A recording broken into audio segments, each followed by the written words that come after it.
Hello and welcome back to the Scale Building Cafe, and welcome to this week's update. Starting to feel a little bit under the weather. I hope it's nothing. I'm not going to brush it off, but oh well, it's one of those things, I guess. Anyway, enough of my moaning. Let's have a look at what I've written down to chat about this week. Channel updates then. So, first of all, an apology. I did say I was going to try and get the final part of the Beaver out last Sunday. I just ran out of time to record the audio, if I'm honest. And so I should have done it a long time before that. But sometimes, the day can just get away from you, and you just physically just run out of time. But it's all done. It's all uploaded, and that will go out on Sunday. So essentially it's only a sort of a two-parter, three really with the introductory bit, but the actual modelling part is a two-part. The first part was all the sanding, scribing, interior and construction, and then the second part was the painting and weathering. So it's condensed it right down into two. Maybe I'll end up doing it into, like I did with the F4 Phantom, and we'll have, I can edit one down, and I'm going to do some of those actually, take some of the other projects I've done and amalgamate all the parts into one, hopefully about 30 minutes long, so you can just watch that. And if you want more detail, you can go into the specific videos with the audio, the voiceover and all the explanation, so you can pick and choose which one you'd like to watch. Right, so that's that. Other things on the channel then, was I put up a review. I say review, it's a sprue tour if you like, of the Laminar Flow Designs conversion for the Spitfire Mark 14 in 1/32 scale. Just an amazing product from start to finish. Not only is the detail on the printed parts absolutely amazing, the way that Matthew's done the scaffolding and the packaging again is also amazing. It's just an all-round mind-blowing product. And I know, so he's done 2 production runs of the 14 bubble top and high back, razorback. I got the razorback one. But on, I think it's November the 5th, so what's that, day after tomorrow, Sunday, they go live again. He's doing another production run of those. He's also doing a production run of some of the detail parts for the cockpit. Various little boxes and things like that. New throttle, more detailed throttle quadrant, etc. And a door and whatnot. So I'll probably get that as well. Assuming, oh excuse me, nearly sneezed. Assuming that I can jump on there and actually bag some. Because the first time I dipped out. That whole project, I am going to do that for the channel, and that's going to be done fairly soon into next year. I'm going to get a whole load of Barracuda Studios stuff for that project. So a new seat, the cockpit update set. What else I'm going to get the door, the control column. I think that's it. Oh, and the actual cockpit, bottom of the cockpit thing. I'm going to get that as well. So a whole load of Barracuda Studio stuff. If you haven't seen any of Roy's stuff, you really need to go and check it out. He is a phenomenal modeler, and he does some really, really useful upgrade sets. That Spitfire upgrade set that he does will really lift your cockpit to the next level. I don't think it's worth getting the Edward Brassin cockpit set, because all you need to do on the kit side of things is just drill out the lightning holes, and that bit in the 48th kit, the lower sort of sidewall things that you get in resin, which are more detailed, to be honest, in 48th you can't really see. 32nd is a different matter, so I think Roy's part is definitely worthwhile getting in 32nd, because the opening is that much bigger, you can actually see it properly. 48th you can't see it. I think the Brassin set is a little bit of a waste of time, if I am honest. But the upgrade set actually, there's quite a few sort of boxes on the right hand side wall and the left hand side wall that are missing in the kit, and Roy's set gives you all those, and it makes the cockpit look really busy. Do that, get that, and drill that lightning holes and add a little bit of wiring here and there, and you've got a phenomenal cockpit on your hands. So anyway, I'm waffling on. Yeah, Roy's Barracuda stuff, I'm going to wait for Christmas to get all that, and then hopefully start that conversion sometime in the new year. That is the plan. Right, so that means that the Hurricane is going to start appearing. I haven't even started editing it yet. The introduction's done, and here it is. Now, what a fabulous kit, first of all.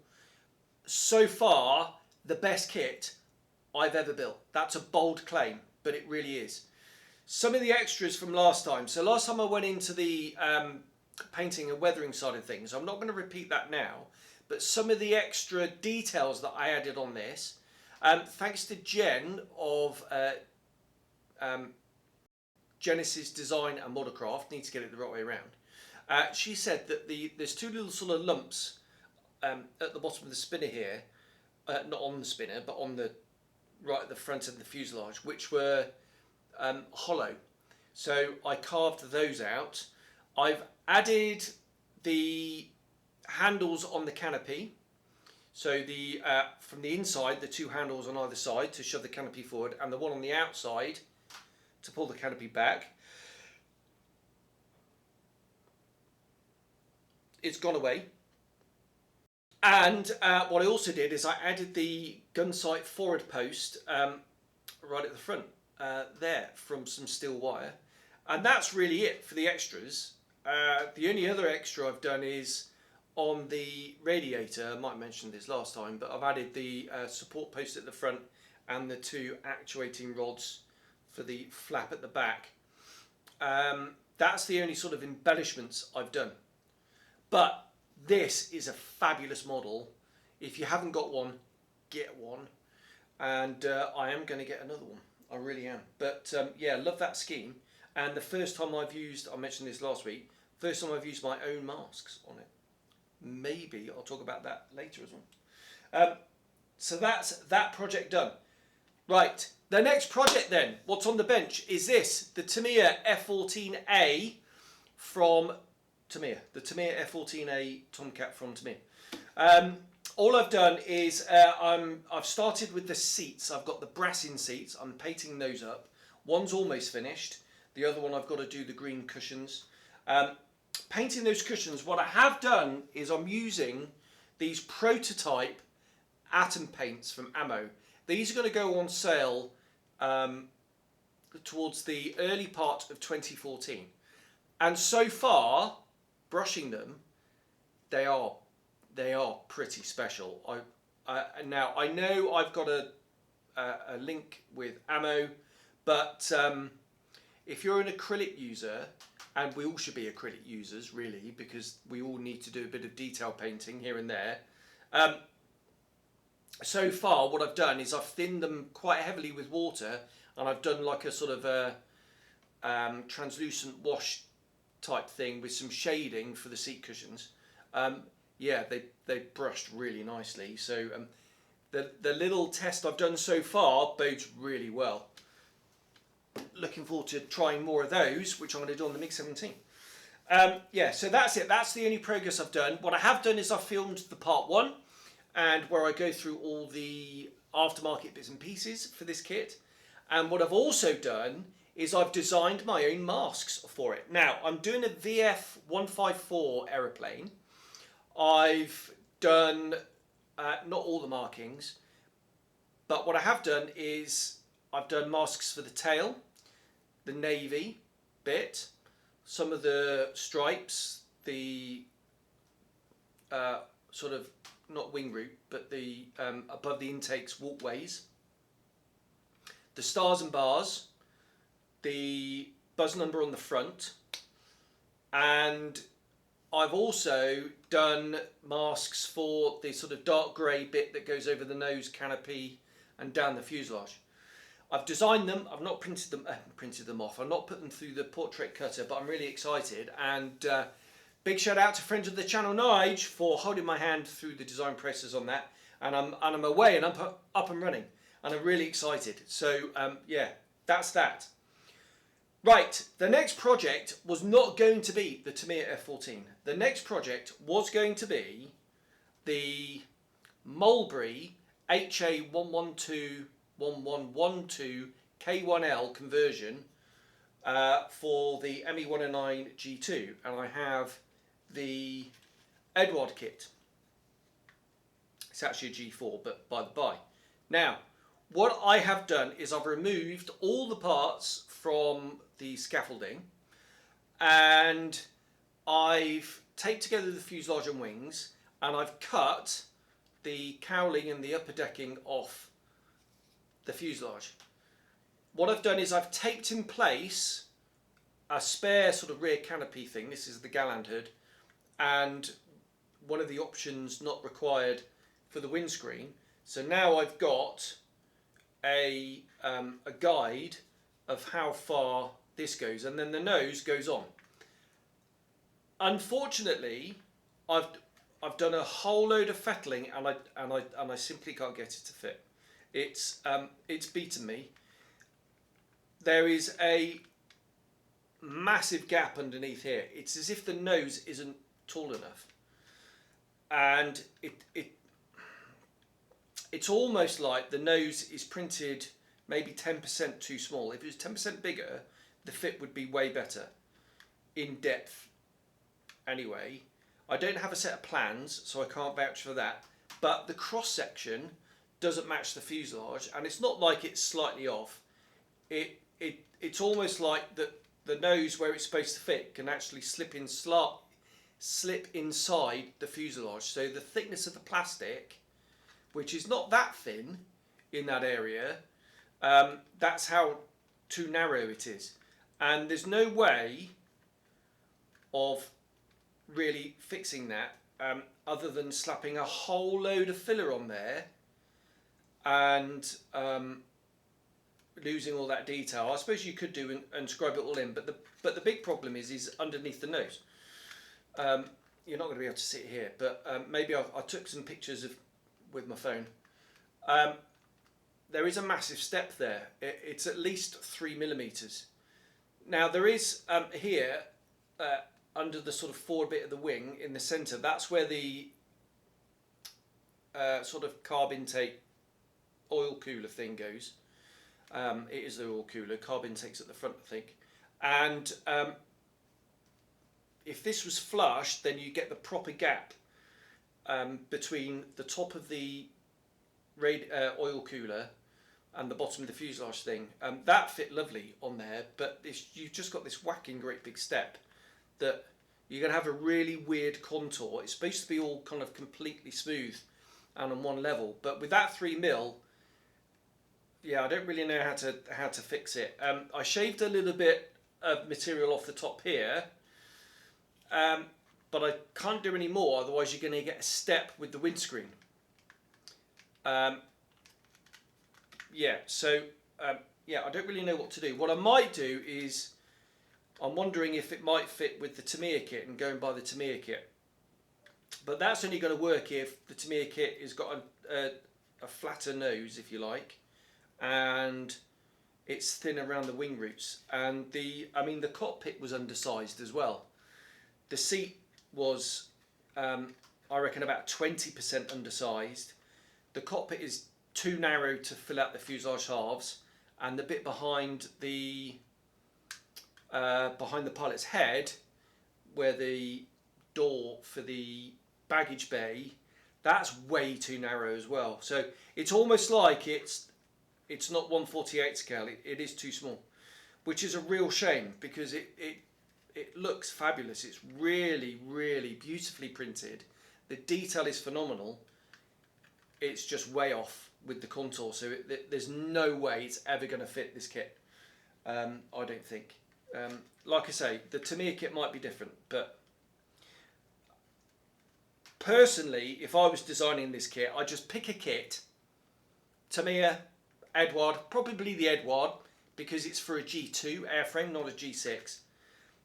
Probably the Edward kit, and I'd design this conversion to fit the Edward kit, and I'd market it for the Edward kit rather than marketing it for a generic ME109 kit, and it not really fitting. But there we are. So I'm really disappointed in that.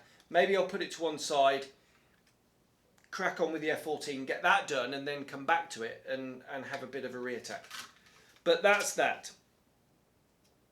Right, there we are. So that's the project. On with the news then. And Ryfield Models have announced the MiG-21. I mean, where did that come from? I'm not aware that they do any aeroplanes. We don't know what scale this thing's going to be. Personally, I hope it's 1/35th scale. The only sort of half decent MiG-21 out there is in 32nd is from Trumpeter, and it's one of their very early kits. That thing must be, I mean, how old's Trumpeter? 20 years old, and it really is. It's one of their first ones. And to have a state-of-the-art MiG-21 in 32nd scale would be great, but if it's in 35th scale, personally I quite like that, because then I could, you could put a little mini diorama. I was really thinking about doing the Trumpeter Su-25 and doing some sort of airfield diorama with some figures and some trucks and cars. Maybe a truck towing it or something. But I don't think it would look quite right. But if it was 35th, possibilities are endless. Now, I did a video on 35th scale aeroplanes. I'll stick a card at the end so you can go watch that if you've not seen it to get my thoughts on it. So I'm not going to go over that again, but I think that would be super cool. Who knows? It might be 48th. That would be very welcome. But you got the Edward kit, and that's really nice. All right, there's accuracy issues with the BIS nose. They've just done the normal nose. The BIS nose was a bit fatter, and Edward didn't do anything with that. So if it's a BIS, if that's 48th, okay, I'll take that. But 35th would be my preference. I'll take 32nd. So that's the Rifle Models MiG-21. And the other one is Armoury Models Group, which I believe is AMG, are talking of MiGs. They've just announced a MiG-3 in 72nd scale, and that looks a lovely looking little thing. Only CAD views so far. There's a little bit of photo etch on the airframe as well. And yeah, what a funky looking thing that is. Really streamlined. Bit of a crap fighter. Not really a dog fighter. It's good at high altitude, but the Eastern Front didn't really take place at high altitude, so it was certainly outclassed by the ME109. Probably E, certainly the F in the early part of the war on the Eastern Front. But yeah, that looks really nice. Now I've got an AMG kit. It's what is it? I don't even know what it is. What is it? It's a Hawker Heart or something like that in 72nd scale, and that looks lovely. In the box. I saw a YouTube video of one and I went, wow, that looks really nice. I had to go and get it. So I did. I went out and bought one. So I'm assuming this is the same lot. If it is, that bodes well, because that looks really nice. Right. That is it. I've come to the end. Right, modelling on the way ahead. So for the, this is going to sound a bit weird. So for the next 2 weeks, I'm actually working 5 days a week. It's the midterm break, but I've elected to work over the break and bank the leave. We're on a block leave system, so any opportunity to bank leave, I really try and take it if I can.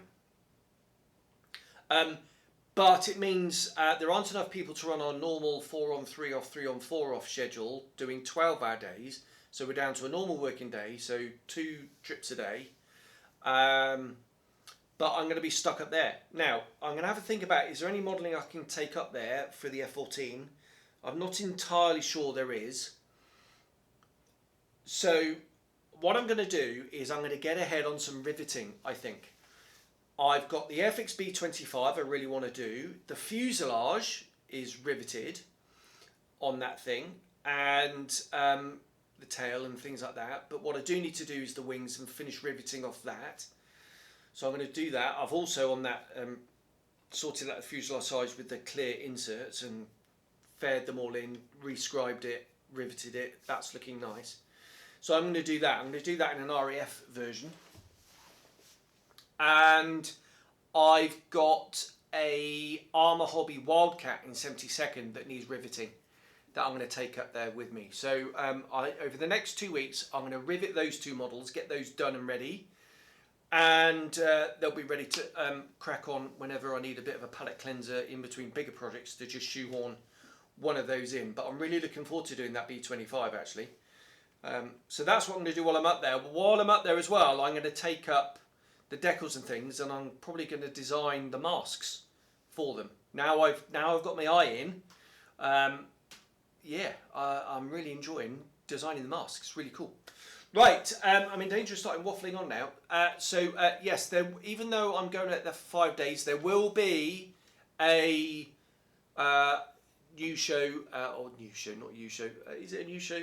Weekly update every week going forward. I'm not going to take a break from those. It's just I'm not going to get an awful lot of modelling done over the next couple of weeks, which is a shame, but it'll still be there when I come back.